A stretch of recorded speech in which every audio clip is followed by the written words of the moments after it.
The decree is absolute, Richard, the elder's voice echoed, silencing the elite. Mark Serafina. Crown your Luna. Amber kept her head bowed, melting into the shadows by the oak doors. She was just an Omega, a ghost in the pack's perfect hierarchy. Richard stood at the altar, the ceremonial silver blade trembling in his grip. Serafina tilted her neck, a victorious smile on her lips. But the blade clattered to the marble floor. No, Richard's voice was a guttural growl that shook the crystal chandeliers. He turned his back on the perfect bride, his golden eyes locking onto the darkest corner of the room. My mate is already here. The Blackwood estate was a fortress disguised as a modern architectural marvel, all sweeping glass, dark steel, and ancient timber, nestled deep within the Pacific Northwest pines. Tonight, it was alight with the abrasive glare of wealth and the suffocating weight of ancient tradition. The Luna ceremony was hours away, and the air within the grand estate was thick enough to choke on. It hummed with the primal energy of hundreds of alphas, betas, and high-ranking emissaries who had gathered to witness the forging of a dynasty. In the sprawling, industrial-grade kitchens beneath the main hall, Amber moved with the silent, practiced efficiency of a ghost. She was an Omega. In the archaic text the elders guarded, the term once meant peacekeeper, the emotional bedrock of a pack. In the modern era of corporate takeovers and brutal territory wars, it meant the bottom of the food chain. It meant being invisible unless a mess needed cleaning, a schedule needed managing, or a high-ranking wolf needed a quiet place to vent their rage. Amber adjusted the stems of the white lilies in a massive crystal vase, her fingers deft and steady despite the dull, throbbing ache in her chest. Her hands were practical, unadorned, bearing tiny silver scars from years of service to the Alpha King's estate. She didn't have the striking, predatory beauty of the enforcer females, nor the commanding, magnetic aura of the elite. She was just Amber, quiet, observant, and entirely expendable. Are the centerpieces for the high table ready? A sharp voice cut through the clamor of the kitchen staff. Amber didn't flinch. She lowered her gaze, exposing the vulnerable curve of her neck in a reflexive display of submission that her instincts demanded before her rational mind could stop it. Yes, Lady Serafina, they are being moved to the dais now. Serafina stepped into the harsh fluorescent light of the prep area, looking entirely out of place and yet utterly dominant. She was the alpha daughter of the Silver Moon Pack, the woman chosen to become the new Luna of the Blackwood territory. She wore a sheath of midnight blue silk that clung to her athletic frame, her silver blonde hair cascading in perfect waves over one shoulder. She smelled of expensive perfume and sharp, ozone-laced ambition. See that they are, Serafina said, her ice-blue eyes sweeping over Amber with total disinterest. She didn't see a person. She saw a piece of the estate's furniture. Richard has been unbearably tense all morning. I will not have him distracted by incompetence on the night our packs unite. Richard. Hearing his first name on Serafina's lips felt like a physical blow to Amber's ribs, a sharp compression of her lungs. To the rest of the world, he was the Alpha King, a ruthless strategist who had dragged his fractured pack back from the brink of civil war. But in the quiet, stolen moments of the past 3 years, late nights in the library, when she brought him black coffee, early mornings when she found him staring out at the frost-covered pines, burdened by the crown he never asked, for he had just been Richard. He had never touched her. He had never spoken a word of affection. But there had been looks, lingering, heavy glances that made the hairs on Amber's arms stand up. Moments where the suffocating air of the estate would suddenly smell intensely of thunderstorm and pine his scent spiking with raw, unbridled intensity whenever she was near. Amber had spent years telling herself she was imagining it. An Omega dreaming of a king was a tragedy waiting to happen. And tonight the final nail was being driven into the coffin of those foolish secret hopes. Everything will be flawless, Lady Serafina, Amber murmured, stepping back to give the incoming Luna a wide berth. Serafina scoffed softly, a delicate sound of pure condescension, and turned on her heel, her entourage of high-ranking females trailing behind her like shadows. When they were gone, Amber gripped the edge of the stainless steel counter until her knuckles turned white. The cool metal grounded her, kept her from shattering. She closed her eyes, forcing her breathing to slow. Inhale for 4 counts. Hold for 4. Exhale. It was a grounding technique. She had learned to survive the crushing auras of the dominant wolves around her. She opened her eyes and looked down at the clipboard resting beside the lilies. Beneath the seating charts and catering schedules was a single, crisp, white envelope. Her resignation. Her transfer papers. She had already packed her duffel bag. It was sitting in her small, sterile room in the servants' quarters. She had enough money saved to disappear into the human cities down the coast, to live a quiet life where wolves and mates and alpha kings were nothing more than myths. She couldn't stay here. She couldn't watch Serafina bear his mark. She couldn't watch him look at another woman with the fierce, protective devotion that her own soul ached for. Amber, called out Mrs. Gable, the head of the kitchen, wiping her hands on an apron. The Alpha King requested his tea in his private study. He sent away the beta who brought it earlier. Said it was brewed wrong. Can you take a fresh pot up? Amber's heart stuttered, betraying her. Me? You're the only one who knows exactly how long to steep those bitter herbs he likes, Mrs. Gable said, looking frazzled. Please, child. We don't need him in a foul mood before the binding. Amber swallowed the lump of ash in her throat. She looked at the silver tray, the steaming porcelain teapot. It was a simple task, a final duty, one last time to look at the man who commanded her pack, and the man who unknowingly commanded her heart. I'll take it, Amber said quietly, her voice barely carrying over the clatter of the kitchen. She picked up the heavy silver tray, the metal cold against her scarred hands, and began the long walk up from the shadows into the blinding light of the king's domain. Richard stood by the floor-to-ceiling windows of his study, staring out at the darkening forest without truly seeing it. The bespoke charcoal suit felt like a straitjacket. The collar of his shirt chafed against his throat, directly over the pulse point where, in a few short hours, he was expected to let a stranger press her teeth into his flesh. The study was a sanctuary of dark mahogany, leather-bound books, and absolute silence, heavily soundproofed against the chaotic preparations echoing through the rest of the estate. Yet, the silence offered no peace. His inner wolf was a frantic, snarling thing, pacing endlessly against the bars of his ribcage, clawing at his mind with a relentless, violent rejection of the night's proceedings. You're bleeding, Alpha. Richard didn't turn around. His beta, Marcus, stood by the heavy oak door, his posture rigidly formal. Richard looked down at his left hand. His claws had fully extended, slicing crescent moons into the meat of his palm. Dark, rich blood pooled there, dripping slowly onto the polished floorboards. He hadn't even felt it. It will heal, Richard said, his voice a gravelly baritone that vibrated with suppressed aggression.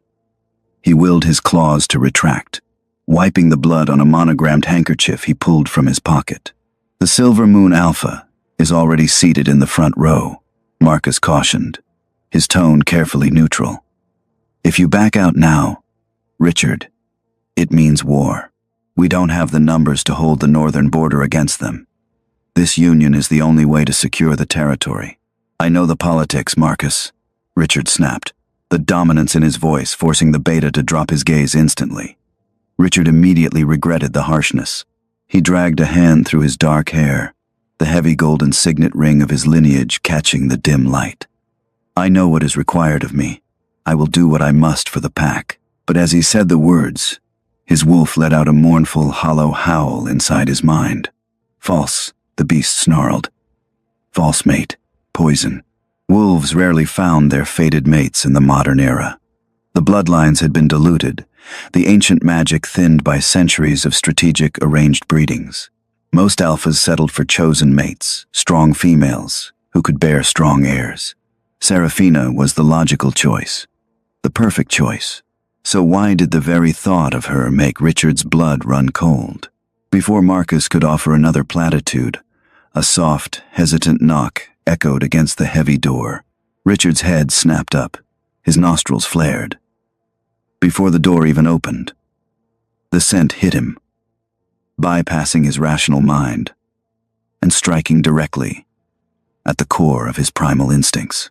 It was a quiet scent, easily overpowered by the musks and heavy perfumes of the estate, but to Richard, it was the only thing in the world. Rain on hot asphalt, crushed cedar needles, old paper, amber. The door opened, and she slipped inside, carrying a silver tea tray. She kept her eyes glued to the floor, her shoulders curved inward in that perpetual state of omega submission that always made Richard's chest ache with a bizarre mix of fury and fierce protectiveness. She moved silently, placing the tray on his heavy mahogany desk. Marcus cleared his throat. "I will leave you to prepare, Alpha.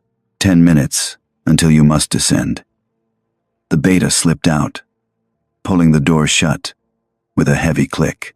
They were alone. The air in the room instantly changed. The oppressive weight of the impending ceremony seemed to vanish, replaced by a crackling, electric tension that made the hairs on the back of Richard's neck stand up. He watched her pour the tea. Her movements were graceful, precise. He watched the way her dark hair fell across her pale cheek, the delicate curve of her jaw, the slight tremor in her fingers. "You're trembling," Richard said. The words were out before he could stop them, his voice dropping an octave, losing its regal edge, and becoming something dangerously intimate. Amber froze. The silver teapot hovered inches from the cup. "I apologize, Alpha," she whispered, her voice like crushed velvet. "It is cold in the lower halls. Look at me, Amber." It was a command, laced with the subtle, compelling frequency of an alpha. Amber's breath hitched. Slowly, painfully, she raised her head. Her eyes were a striking, clear hazel, rimmed with red. She had been crying, or holding back tears. The sight of her distress sent a violent shockwave through Richard's system. His wolf slammed against the forefront of his mind, demanding he cross the room, demand who had hurt her, and tear them apart. He took a rigid step forward, his hands clenching into fists at his sides to keep from reaching out to her. "Why are your bags packed?" Richard asked, the question tearing out of his throat. Amber's eyes widened slightly, a flash of genuine shock breaking through her carefully constructed mask. "How?" "I patrol the grounds at night," Richard said, his golden eyes burning into hers. "I walked past the servant quarters. I smelled the canvas of your travel bag. I smelled your scent on the departure logs on the quartermaster's desk. You're leaving." Amber swallowed hard, her gaze dropping to his chest, unable to hold the intensity of his stare. "It is time for me to move on, Alpha. My transfer to the human sectors has been approved. I leave tonight." "After the ceremony." "No." The word was absolute. It wasn't a request. It was a decree, heavier than the one the elders had placed upon him. Amber stepped back, her spine hitting the edge of the desk. "Alpha, please. My paperwork is signed. I have stepped aside from my duties here. The new Luna will want her own staff, her own people. I am an Omega. I am a ghost here. I need to go." "You are not a ghost," Richard growled, closing the distance between them in 2 long strides.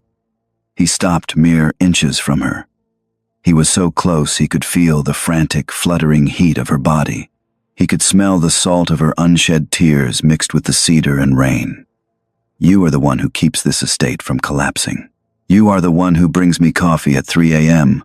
when the weight of this crown is breaking my neck. You are." He stopped, his jaw clenching so hard it ached. He didn't know what she was. He only knew that the thought of her walking out the doors of his territory felt like a fatal wound. Amber looked up at him, her hazel eyes bright with unshed tears. She looked at the expensive suit, the heavy signet ring, the crushing destiny that bound him. A tragic, beautiful smile touched her lips, completely devoid of joy. "I am stepping aside, Richard," she whispered, using his name for the very first time. It sent a jolt of pure electricity straight to his heart. For the pack. For your Luna. Do not make this harder than it already is. She slipped past him, a phantom of cedar and rain, leaving the tea untouched. Richard stood frozen in the center of the study, the echo of his name on her lips ringing in his ears. The door clicked shut behind her. For the first time in his life, the Alpha King felt completely and utterly powerless. The grand hall was a cathedral of moonlight and shadow. Massive vaulted ceilings stretched up into the darkness, supported by pillars of ancient stone wrapped in fragrant blooming moon vines. Hundreds of wolves stood in absolute, reverent silence. The air was heavily saturated with the mingled sense of dominance, anticipation, and the metallic tang of the silver ceremonial blade resting on the obsidian altar. Amber stood at the very back of the hall, her shoulder pressed against the heavy brass mechanisms of the exit doors. Her duffel bag was slung across her chest, the coarse canvas biting into her skin. She had intended to leave before it began, but her feet had refused to carry her out the door. A masochistic, agonizing need to see him one last time had glued her to the floorboards. The ceremonial drums began, a low, rhythmic thumping that synced with the collective heartbeat of the pack. The crowd parted. Richard walked down the center aisle. He was a vision of terrifying, absolute power.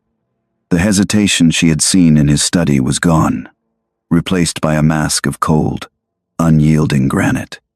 His amber eyes stared straight ahead, dead and hollow.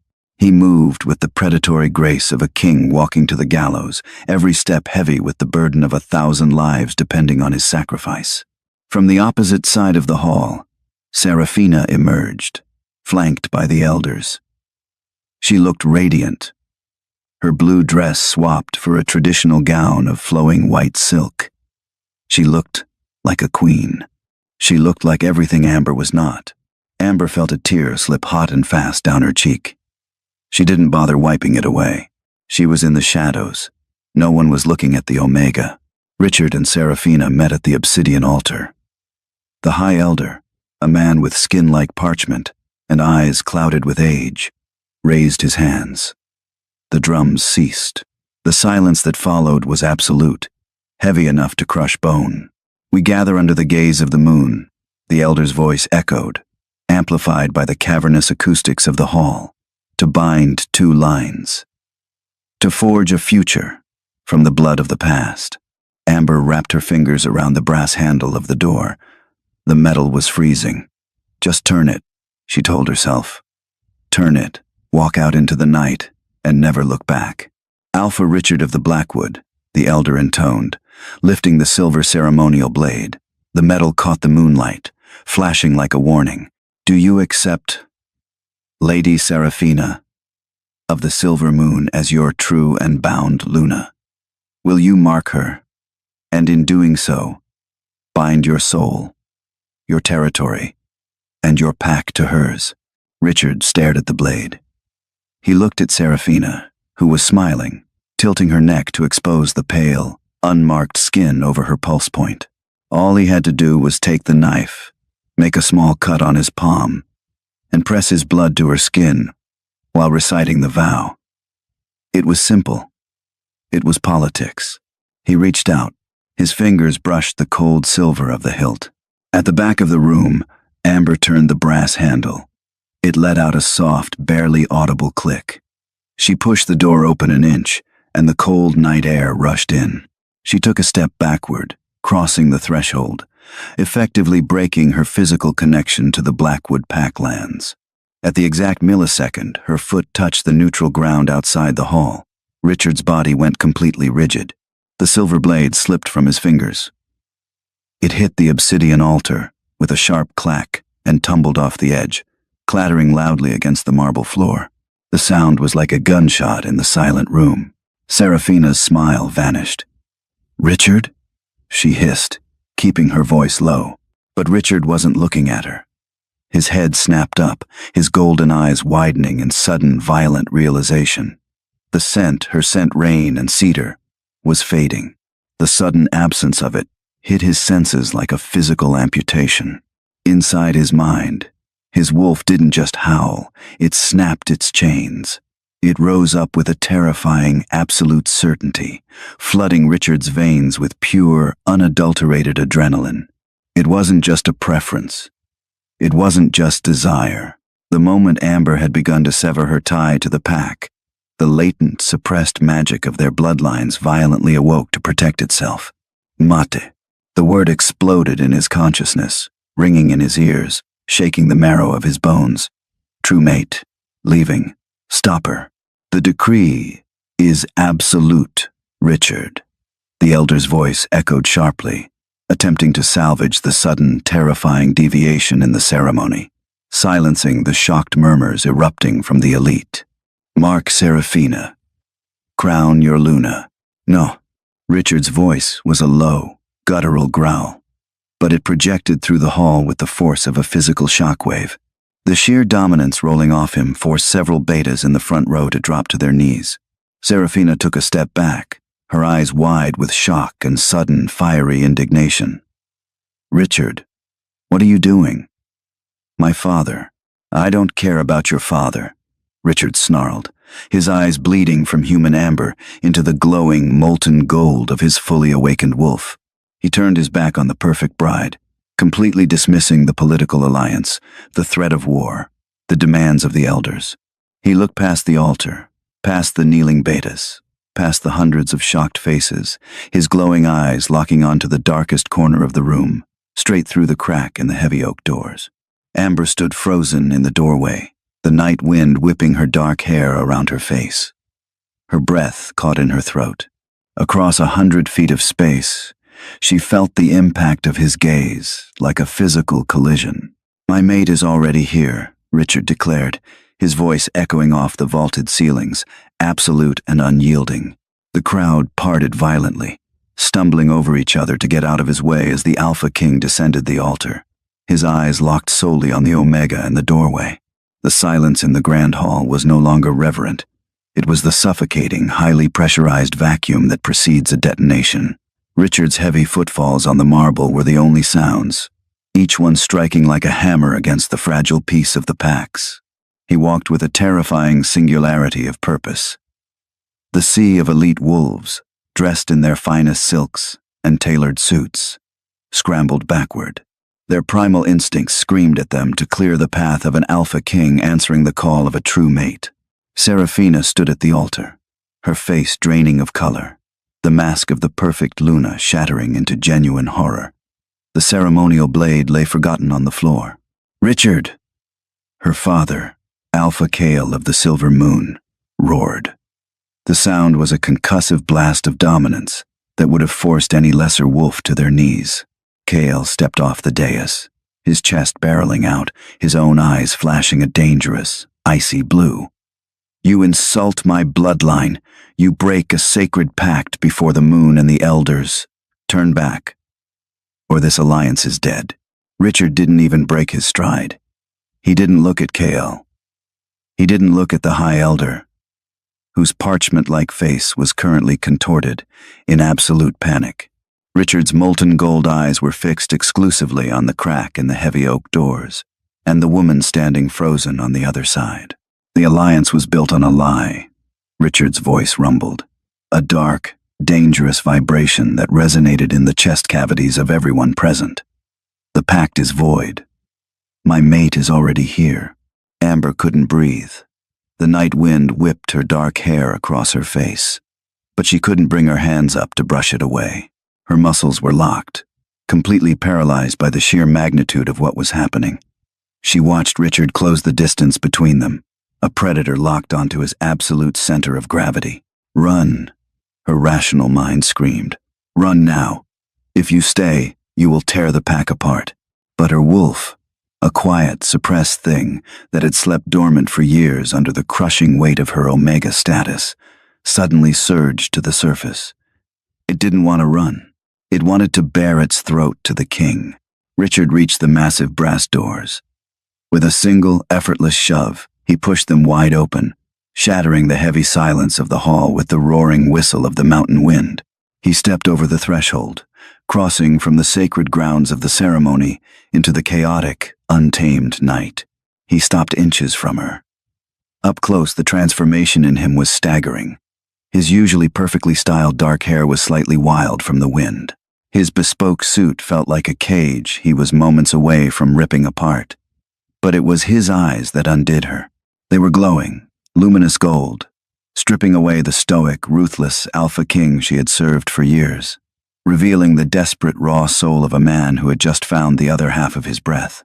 "You were going to leave," Richard breathed, the words tearing out of him like a physical wound.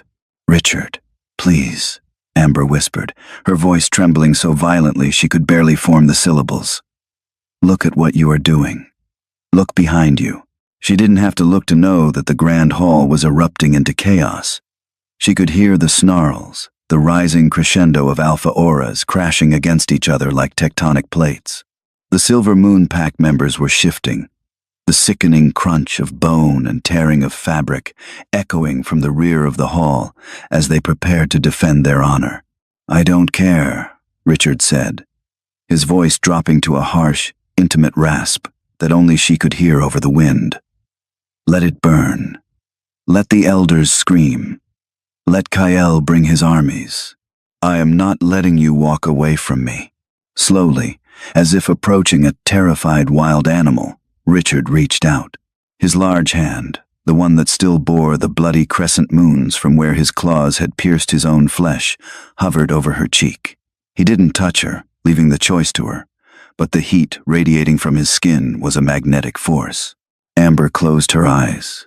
A single, hot tear escaped, tracing a path down her pale skin.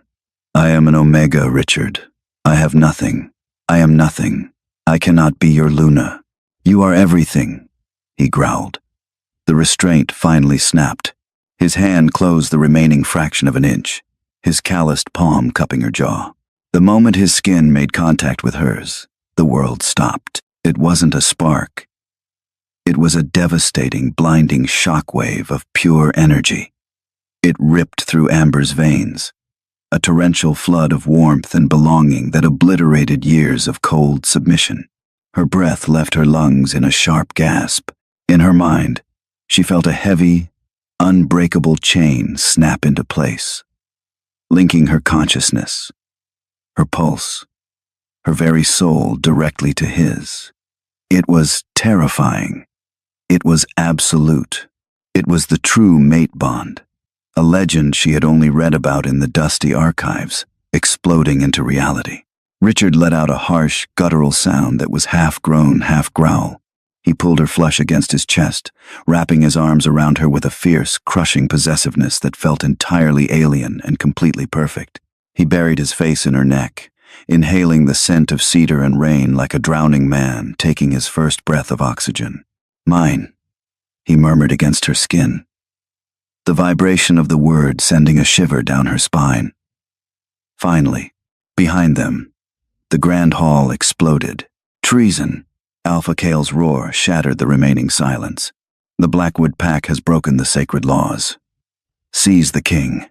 Kill the Omega." The violent command broke the spell.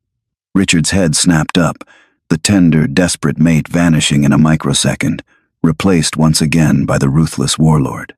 But this time, the violence in his eyes wasn't directed at a political rival. It was the apocalyptic fury of a wolf protecting his chosen mate. He spun around, shoving Amber slightly behind him, shielding her body with his own. He let out a roar that shook the heavy oak doors on their hinges. A pure, dominant sound that forced the advancing Silver Moon enforcers to stagger backward, clutching their ears. "Anyone who takes a step past that threshold," Richard roared, his voice layered with the ancient, compelling magic of the Alpha bloodline, "will leave this estate in pieces. That is not a threat. Kale, that is a promise." He didn't wait to see if they complied. He grabbed the thick canvas strap of Amber's duffel bag with one hand and locked his other hand around her wrist. "We are leaving," he said to her, his tone leaving absolutely zero room for argument. Before Amber could process the chaos, Richard was pulling her away from the grand hall, dragging her into the shadows of the estate's labyrinthine corridors, leaving a fractured pack and a brewing war in his wake. The Blackwood estate was vast, a sprawling complex of hidden passageways and secure wings built during the bloodiest years of the territory wars. Richard navigated the dark, winding corridors with the flawless precision of a predator in his own den. His grip on Amber's wrist was tight, not enough to bruise, but firm enough to communicate an unyielding, desperate need to keep her tethered to him. Amber stumbled behind him, her mind a fragmented kaleidoscope of shock and terror. The scent of ozone, rain, and Richard's heavy thunderstorm musk was intoxicating, clouding her usually sharp, practical mind. She could still hear the distant, muffled echoes of shouting and the unmistakable sounds of wolves shifting into their violent, hulking forms back in the grand hall. "Richard, stop," she gasped, her lungs burning as he dragged her up a narrow, spiraling staircase reserved only for the royal bloodline.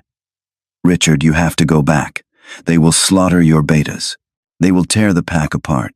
He ignored her, kicking open a heavy, steel-reinforced door at the top of the stairs. They spilled into the king's private suite, a fortress within a fortress occupying the highest floor of the estate. It was a massive space of dark wood, charcoal slate, and floor-to-ceiling bulletproof glass that offered a sweeping panoramic view of the dark pine forests. Richard slammed the door shut, throwing the heavy deadbolts into place. He dropped her duffel bag onto the floor. The dull thud echoed in the sudden, suffocating silence of the room. He turned to face her, his chest heaving, his golden eyes burning with a feverish intensity in the dim light. The distance between them was only a few feet, but the air crackled with a volatile, heavy energy that made Amber's skin prickle. "Do not ask me to go back there," Richard said, his voice a low, dangerous rumble. He began to pace the length of the room, a caged animal vibrating with excess adrenaline. "Do not ask me to look at that woman, to let her mark me, when my true mate is standing in my territory with her bags packed." Amber hugged her arms around her chest, feeling impossibly small in the grand imposing suite. "It is not about what we want," she pleaded, her voice cracking. "It is about duty. You are the Alpha King. You spent 3 years pulling this pack out of the ashes of your father's wars. You brokered this peace. If you reject Serafina, the Silver Moon will claim it as an act of war. You know this. And what about my soul, Amber?" Richard stopped pacing, closing the distance between them in a flash of movement. He towered over her, the sheer physical presence of him overwhelming. "What about the fact that for 3 years, I have walked through this estate feeling like my ribs were caving in, only finding peace when you were in the room?" Amber's breath hitched. She looked up into his eyes, seeing the raw vulnerability bleeding through his fearsome exterior. "You never said anything. You never even looked at me. I looked at you every single day," Richard confessed, the admission torn from him. He reached out, his knuckles grazing the soft skin of her cheek. Amber shuddered, leaning into the touch before she could stop herself. "I watched you arrange flowers. I watched you bring me coffee. I watched you hide in the shadows, trying so hard to be invisible. I didn't know what it was. The bond was suppressed, buried under generations of diluted bloodlines and forced breedings. I just thought I was losing my mind, becoming obsessed with a servant." He let out a harsh, bitter laugh. "But tonight, when you turned that handle, when you took a step off my territory," he swallowed hard, his eyes darkening. "It felt like my heart was being ripped out of my chest. The bond didn't just awaken, Amber. It violently detonated to stop you from leaving me." Amber shook her head, tears finally spilling over her lashes. "I'm an Omega. The lowest rank. I have no political standing. I have no wealth. My parents were exiles, taken in by your father as a pity project. I am not fit to be a Luna. The pack will never accept me. They will view you as weak. Let them." Richard growled, his hands coming up to grip her shoulders. The heat of his palms seeped through the thin fabric of her uniform. "Let them challenge me. Let them bare their teeth. I will slaughter anyone who questions your place by my side." "I don't want blood on my hands," Amber cried out, pressing her palms against his solid chest, trying to push him away, trying to save him from himself. I am an Omega. My instincts are to heal, to calm, to keep the peace.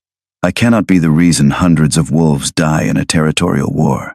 Richard's expression softened, the ferocious alpha yielding to the desperate mate. He didn't let her push her away. Instead, he pulled her closer, wrapping his arms around her waist and burying his face in her dark hair. You won't be, he whispered against her ear, sending shivers cascading down her spine.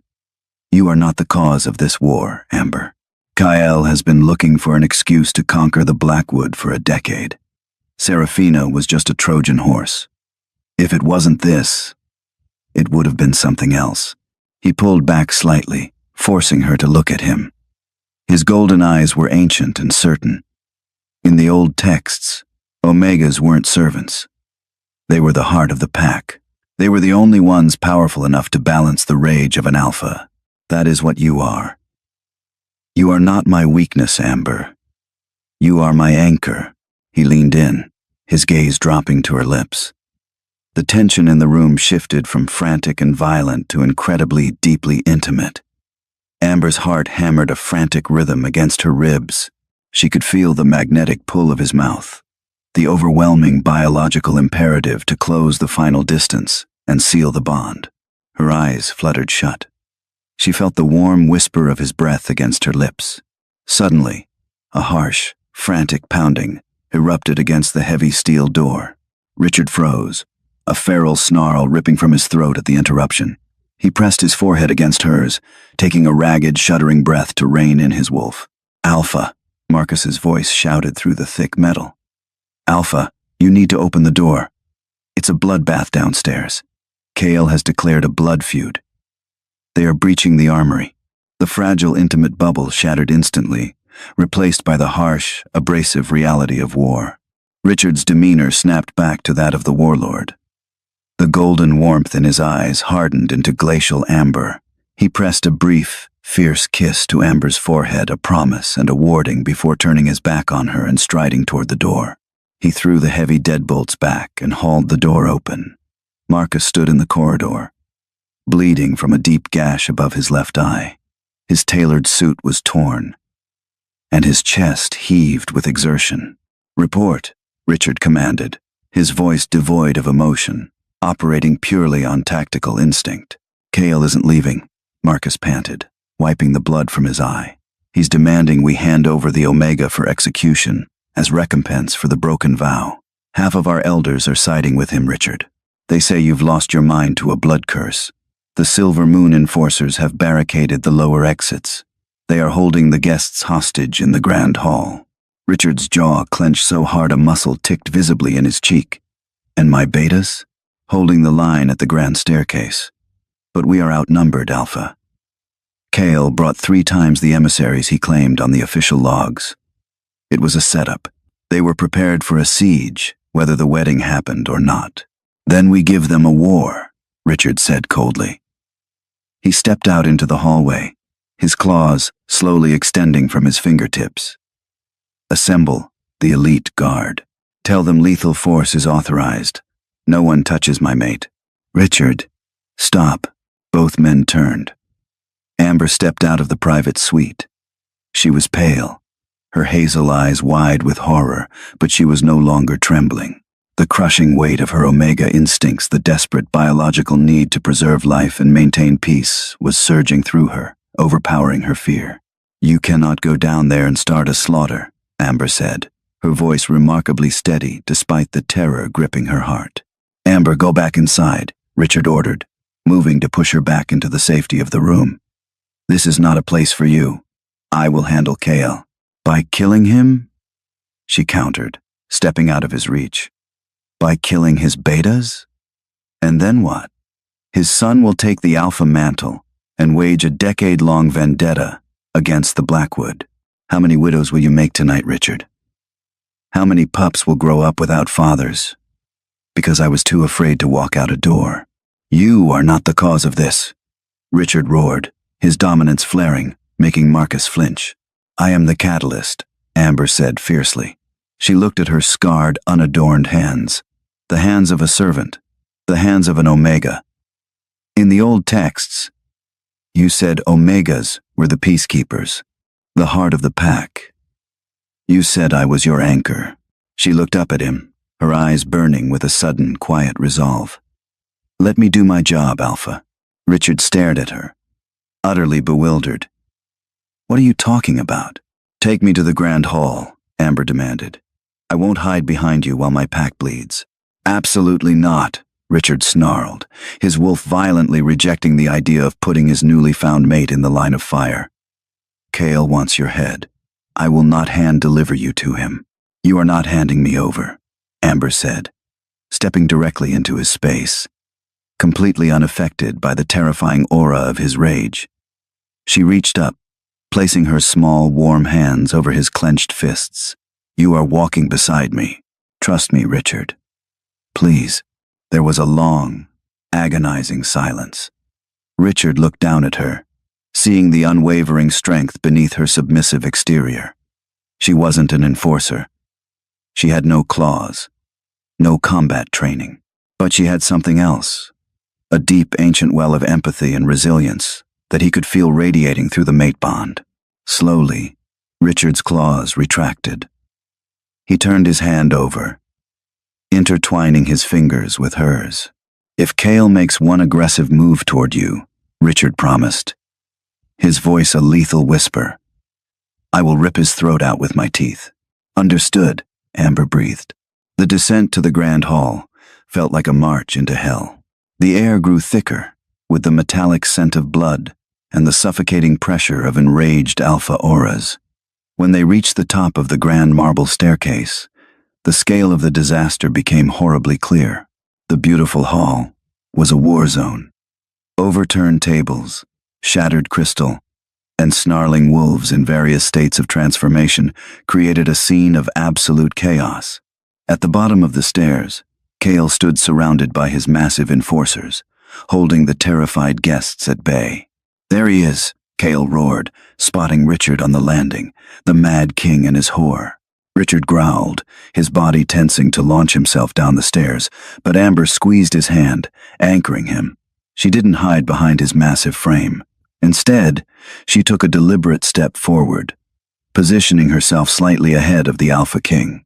She closed her eyes and took a deep, shuddering breath. She had spent her entire life compressing her aura, making herself small, invisible, and odorless to survive the aggressive hierarchy of the pack.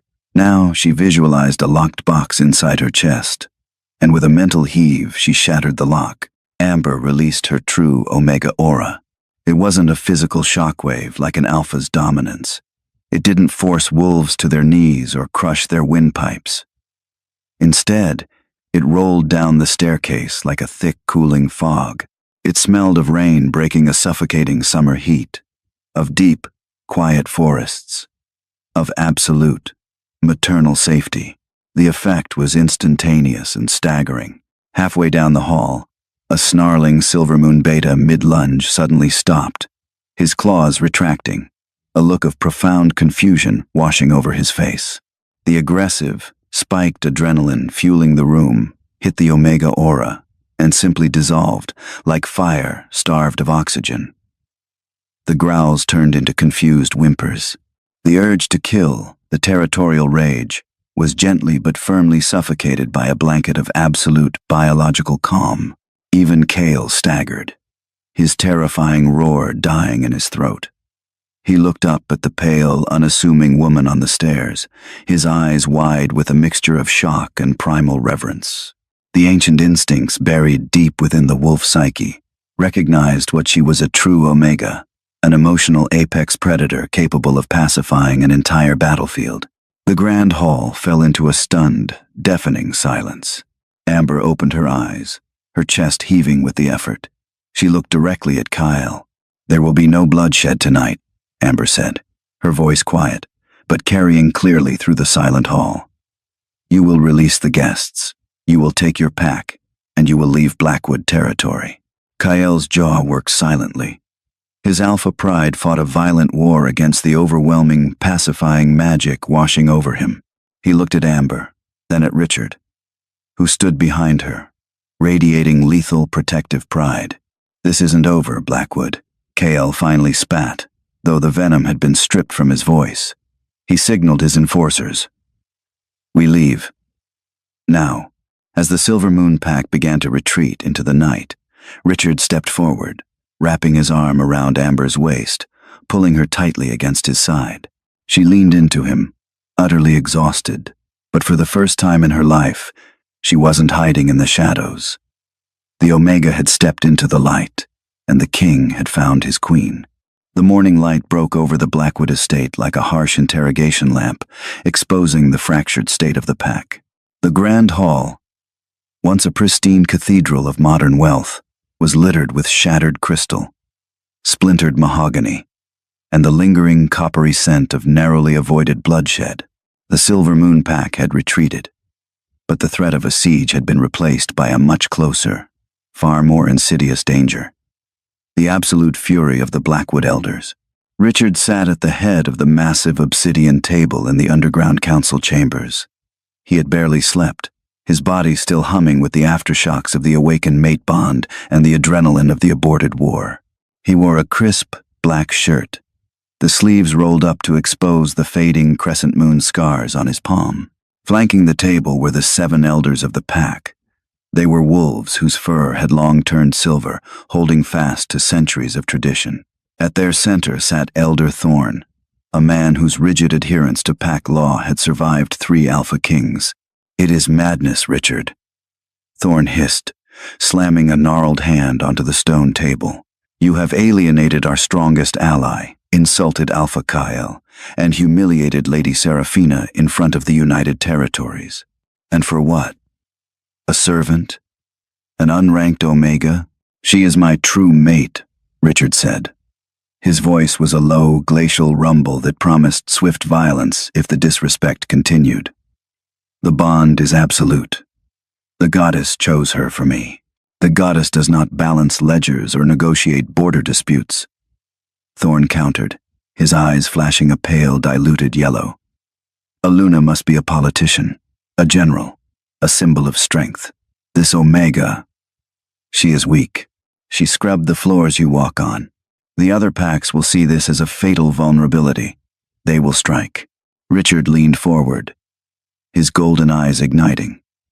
"If they strike, they will find out exactly why I am the king. I dragged this pack out of the ashes of my father's failures, Thorn. I rebuilt the trade routes. I fortified the borders. I will not have my reign questioned because I refuse to chain myself to a woman who smells of ambition and deceit. Strength on the battlefield is not enough, Richard."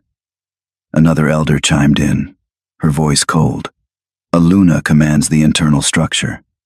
She manages the estates, the wealth, the alliances. This Omega knows nothing of our world." The heavy mahogany door at the end of the chamber clicked open. The silence that followed was so profound it felt physical. Amber stepped into the room. She was no longer wearing the gray cotton of the servant staff. Instead, she wore a tailored, deep emerald dress that draped elegantly over her frame, provided by the loyal quartermaster earlier that morning. Her dark hair was pulled back into a severe, elegant clasp. She didn't have the towering, broad-shouldered presence of an alpha female, but as she walked toward the table, the air in the room subtly shifted.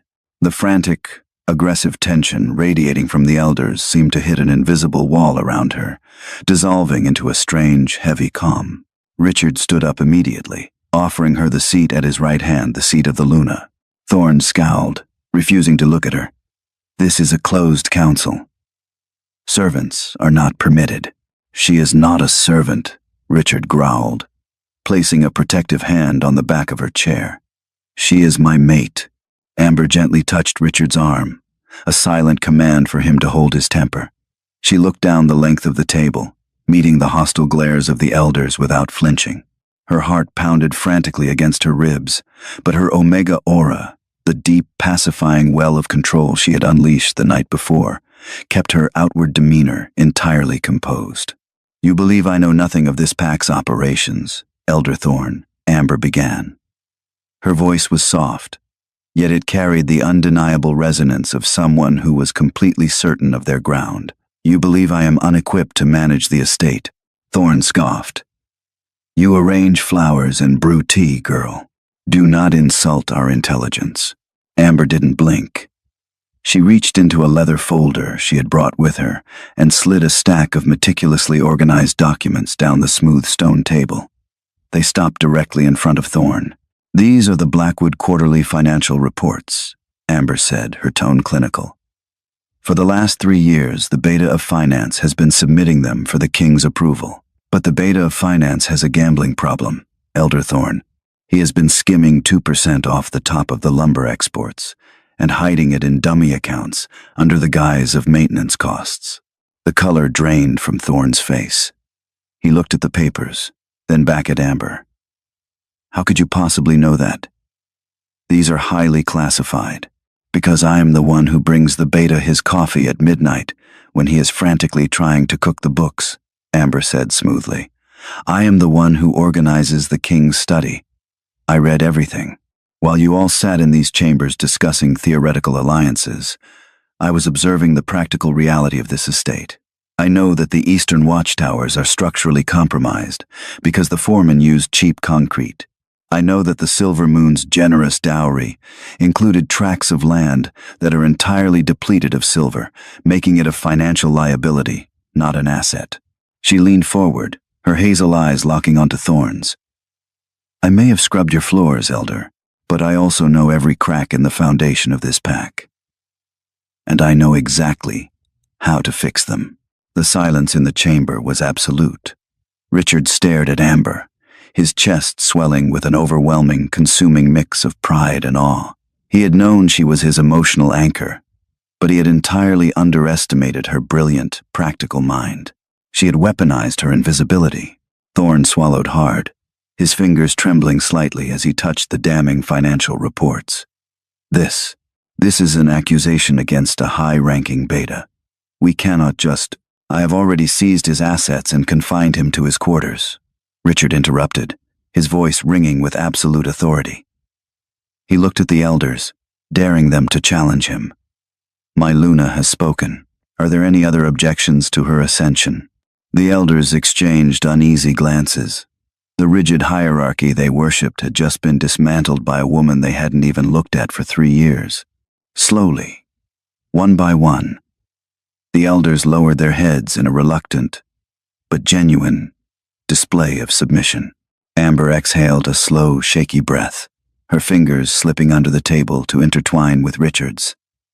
She had won the battle in the council room, but as a chill swept through the underground chamber, a dark premonition settled in her chest. The Silver Moon had retreated too easily last night. Alpha Kale was not a man who accepted defeat. He was a man who planned revenge. The afternoon sun cast long shadows across the Blackwood estate as cleanup continued. Amber watched Richard from the library, the mate bond humming warmly. Luna Amber. A young Beta guard stood nearby, holding an ornate wooden box. His eyes were entirely black. He was under a blood compulsion. Before Amber could scream, the guard dropped the box. It shattered, releasing a dense, pressurized cloud of black powder. Refined wolfsbane. Richard! Amber shrieked. Hearing her, Richard blurred across the courtyard, tackling her to shield her from the blast. He took the full brunt of the toxic cloud into his lungs. They crashed to the marble tiles.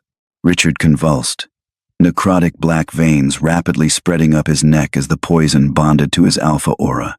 Pack healers rushed in, but were thrown back by the dark magic. I can't touch him, the lead healer cried. Amber didn't hesitate. Driven by a primal Omega instinct to anchor her mate's soul, she threw herself over Richard's chest. She visualized the glowing cord of their mate bond and forced her pure, uncorrupted life force directly into his failing heart. It was agonizing. Black veins mapped up her own arms as she filtered the lethal toxin through her Omega biology. With a final, shattering cry, Amber pushed a massive surge of blinding white energy into his chest. The black veins on Richard's neck receded, dissolving into ash. He took a massive, shuddering breath, his golden eyes blazing back to life. Amber collapsed against him, her energy spent, the poison successfully neutralized. Richard sat up and pulled her tightly into his arms. He looked at the surrounding guards and healers, who were staring at Amber in absolute reverence. "No one," Richard growled, "will ever question my Luna again." The entire corridor dropped to their knees in submission. The failed assassination united the Blackwood Pack.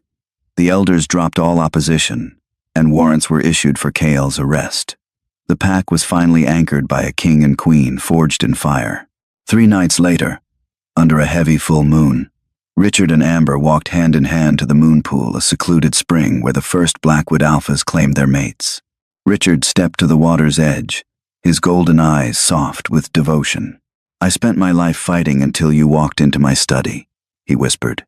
"You pulled me from the shadows," Amber replied, resting her head against his chest. "You made me a queen." The intense biological gravity of the full moon surged between them. Richard tilted her head back, his fangs extending, and bit down on her pulse point. An explosion of pure light finalized their spiritual tether. But true mating was an equal exchange. Amber's hazel eyes flared with answering gold. She reached up, parting her lips as her own fangs elongated, and bit down hard on the juncture of his neck. Richard let out a breathless groan, pulling her flush against him as their intertwined magic rippled across the glowing water. In the distance, a single wolf howled, soon joined by hundreds more, the triumphant song of a pack, welcoming their true Luna. Richard rested his forehead against hers, smiling. "Mine," he whispered. "Always," Amber promised. Under King Richard's strategy, and Luna Amber's stabilizing magic, the Blackwood Pack thrived, becoming the most formidable territory in the country. The Silver Moon sued for peace. The Omega, who almost walked away, became the unshakable foundation of a dynasty, proving true power lies in the courage to protect those you love. If you felt the tension and triumphant romance of Richard and Amber's journey, please like, share, and subscribe. Let us know your favorite moment in the comments.